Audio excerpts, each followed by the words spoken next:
My husband took the microphone at our son's completion ceremony before Nolan's name had finished echoing. And for one breath, I thought Russell was finally going to thank him like a father should. I stood beside the family table in my work blazer, carrying metal dust and coffee, watching parents press programs against their chests like proof their children had made it somewhere. Russell smiled at the room with that easy public warmth people trusted too quickly, lifted his glass toward me, and told everyone they should thank Jenna because I had raised his affair child better than the woman who gave birth to him ever did. Nobody laughed, and silence closed around me so hard that I heard Nolan's chair scrape the floor. I did not drop my glass, and I did not give Russell the scene he had built that sentence to create. Evidence was already standing in front of me, because no man reaches for a microphone, waits for parents to quiet down, and chooses the word affair by accident. He had picked my son's day, my safest room, and the one truth sharp enough to make 10 years of rides. Fevers, school forms, and late dinners sound like a joke I had been too loyal to understand. Someone behind me whispered, "Oh my God," and that sound told me the room had heard exactly what Russell wanted them to hear. Then Nolan stood. Not fast, not dramatic, but steady enough that every head turned before Russell could dress the insult up as honesty. My son walked to the front with one hand open, and Russell gave him the microphone because he still believed every room would eventually hand him control. Nolan looked at him first, then at the rest of us, and said, "Dad, you told the truth halfway, but you left out that my birth mother is alive, and you kept her hidden so Mom would never know what kind of man she married." Russell's smile died piece by piece, while the room stopped looking at me like I had been fooled and started looking at him like he had finally spoken too much. Before that room ever turned against Russell, he had spent years making his version of fatherhood sound clean enough for strangers to admire. I met him when I was 25, still new enough in safety work that I carried every inspection checklist home in my bag, afraid one missed detail could cost somebody a hand or a life. Russell was already known around the sports center as the widowed kind of man people softened around, the father who packed lunches alone and never complained where parents could hear him. Nolan was 11 then, quiet in a way that did not feel shy. And the first time he came to my apartment, he asked before opening the refrigerator like hunger needed permission. Russell never pushed me to become Nolan's mother, but he made room for my care and then stepped back until the hard parts were mine. I learned Nolan could not eat walnuts after a team cookout left his neck red and his breathing tight. And Russell stood there holding a paper plate while I found the medicine and kept my voice calm. I learned Nolan needed to sit near exits in crowded rooms because being trapped in a locker room once had taught him that adults sometimes forgot who they were supposed to protect. When Russell showed up, it was usually where a picture could be taken, or a coach might say, "You're doing a great job with him." And I used to tell myself every family divided love differently. The questions about Nolan's birth mother always landed in our house like something fragile falling behind furniture. When Nolan asked what she liked, or whether he looked like her, Russell never gave her a name, only a soft answer about how some people did not get to stay. Then he changed the subject before the silence could ask anything back. I believed that was grief because believing grief was kinder than believing calculation. And there was no evidence then except the way Russell's hand tightened around his glass when Nolan kept looking at him. Years later, I found a postcard from Idaho tucked inside Russell's drawer, and when he took it from me too quickly and called it an old client mailing, I let the explanation stand because trust can make even a trained woman look away from the one loose wire in her own house. Nolan did not start looking for Brielle Sutton because he wanted another mother. He started because his first job required a clean birth certificate, and Russell's copy had one corner too dark where the legal note should have been. When Nolan asked, Russell answered too fast, saying old paperwork always came out messy, then asked whether I had seen the file. That was the detail Nolan kept, because a father with nothing to hide would have opened the drawer instead of guarding one page. He ordered a DNA kit with the same patience he used when testing a breaker, not because he doubted me, But because the circuit of his life no longer made sense, the results led to a distant match, then a public record, then a name Russell had never spoken in our kitchen. Brielle Sutton was not buried anywhere, not listed in an obituary, not gone from the world in any way that matched our story. She was in Idaho, managing shifts at an outdoor supply store, carrying a life so ordinary it made Russell's lie feel colder. When Nolan reached her, Brielle did not welcome him like a lost son, and she did not deny him either. She wrote carefully, admitting she left when he was small because motherhood felt bigger than she could handle, and Russell had promised the boy would be cared for. Nolan asked why she let Russell say she had died, and the silence before her next message gave him more truth than her apology. She answered that disappearing had seemed cleaner than explaining herself, but Nolan saved every line, proving Russell had never protected anyone. He planned to tell me privately after the ceremony, when he could sit across from me and let the truth land without strangers watching my face. He had printed the records, folded them into a plain envelope, and kept it beside the program. Then Russell took the microphone first, turning the secret into a weapon before Nolan could make it a conversation. That was why my son stood up so fast. Not to create a scene, but to stop his father from owning the last lie. Nolan stood beside Russell, close enough to share the stage but far enough that the space between them looked deliberate. He held the microphone with both hands, the way he used to hold a live tester before touching a panel. Russell tried to laugh, but Nolan did not give him room to turn the sound into charm. "You called me your affair child in front of everyone. Dad, but you forgot to say Mom raised me while you used both of us to look noble." A shift moved through the room, chairs creaking, programs lowering, people understanding Nolan was not defending him. Russell reached for the microphone like a correction could still save him, but Nolan stepped back without raising his voice. "No, let me finish, because I have the DNA results, the Idaho records, and Brielle Sutton's email saying she is alive and that you knew she was alive."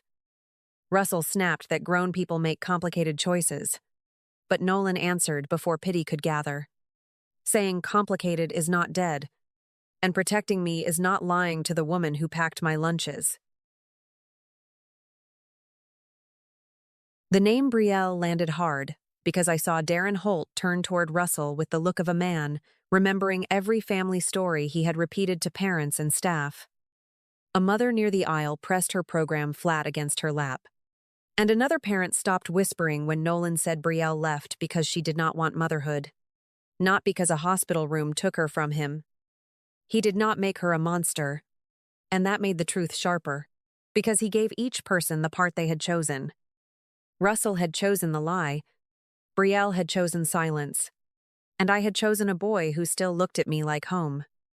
Nolan unclasped the watch Russell had given him that morning and set it on the table beside the microphone, gentle enough that the quiet heard it. "You are my biological father," he said, "but Jenna is my mother, because she stayed when nobody was clapping." Russell reached once more for the microphone, and Darren moved first, calm and cold, telling him the ceremony would continue after he stepped away. That was when the room changed. Not into applause, not into noise, but into something worse for Russell, a silence that no longer belonged to him.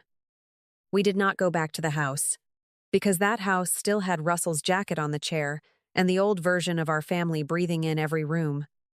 Nolan drove us to a breakfast place near the highway, the kind with tired booths, bright lights, and waitresses who did not ask why. Two people sat down looking like a storm had followed them inside. He kept both hands around his coffee cup for a long time before he looked at me and said he was sorry for knowing before tonight. I told him he was not the one who picked up a microphone, and the truth of that sat between us cleaner than comfort. He nodded, but his face still carried the weight of every month he had held those records without knowing how to hand them to me. Then he began giving me the small things Russell never bothered to keep, not as accusations, but as proof of what my life with him had really been. Russell did not know Nolan quit basketball because he hated watching me trade evening shifts to make every game, or that he still kept the work gloves I bought him when he first learned to strip wire without nicking copper. He did not know Nolan called me first after every important result because I waited for the whole story before telling him what to do next.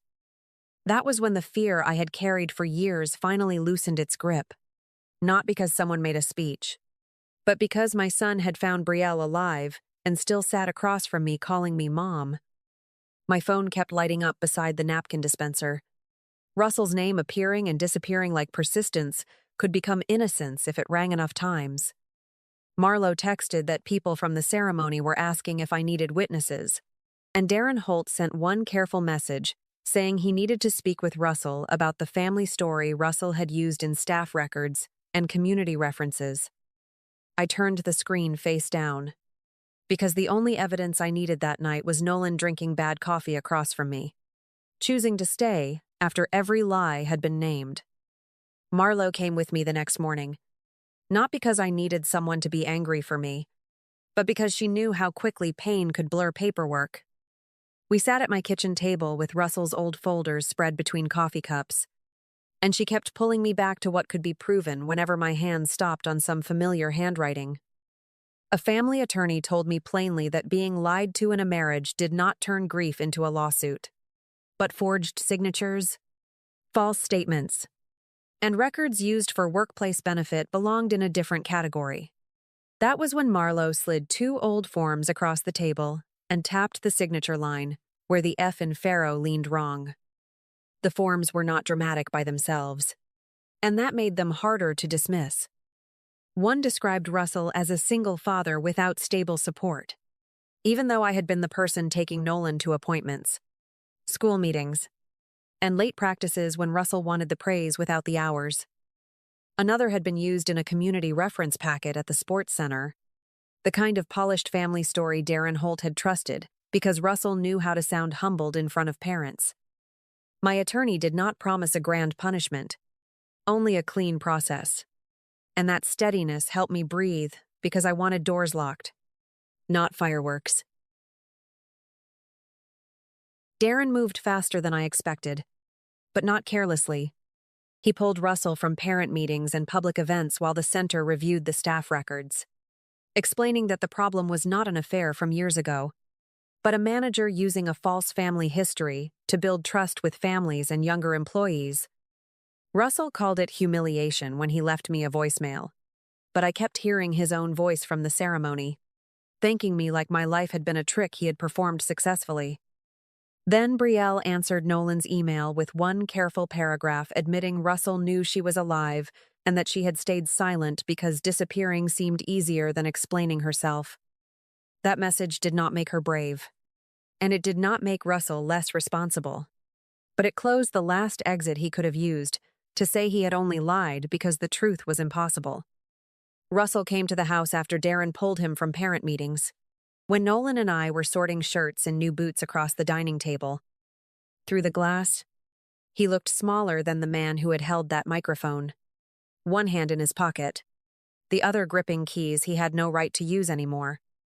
I opened the door but kept my body in the frame, because every piece of evidence on my kitchen table taught me Russell did his best work once people let him step inside. He looked past me toward Nolan and whispered that he needed to talk to his son, like the word son could still open what his choices had closed. Nolan came from the dining room before I answered, calm enough that Russell mistook it for mercy. Russell said he had made mistakes, that he never meant to lose the only thing he cared about, and Nolan let the sentence hang until it sounded selfish. You did not lose me at the ceremony, Dad, Nolan said. You lost me every time Mom sat in a waiting room alone. Every time you forgot my allergy. Every time you told strangers a dead mother's story so they would admire you. Russell flinched at each detail, not because it was cruel, but because it was checkable. And the checkable things had become the ones he could not charm away. He tried one last time to make himself smaller than the damage, saying he did the best he could with a complicated past. I heard my own voice stay steady when I told him the best you could does not need a forged signature. A hidden woman in Idaho, or a microphone in front of your son. Marlowe's statement was already with my attorney. Darren's review had put Russell behind a supervisor, and Brielle's email sat printed in Nolan's folder. Proof that every exit Russell wanted had been closed by fax, not anger. When he looked at me like he expected old Jenna to soften, I told him he called me fooled. But he was the one who missed the only real family this house ever had. Life did not hand me a clean victory, but it did stop asking me to live inside Russell's version of the truth. He kept his job on paper for a while, but Darren Holt moved him away from parent meetings and public ceremonies, which hurt him more than any shouting could have. The man who had lived on being believed now had to send emails through a supervisor, while people who once praised his sacrifice stopped repeating the story he had fed them. Brielle stayed in Idaho, and Nolan kept her email in the folder without answering again, because an honest paragraph did not make her his mother. Marlowe helped me separate the house into what was mine, what was Nolan's, and what had only ever belonged to Russell's performance. Some nights were still ugly in small ways, like finding his sports center jacket in the closet or seeing his name flash on old mail.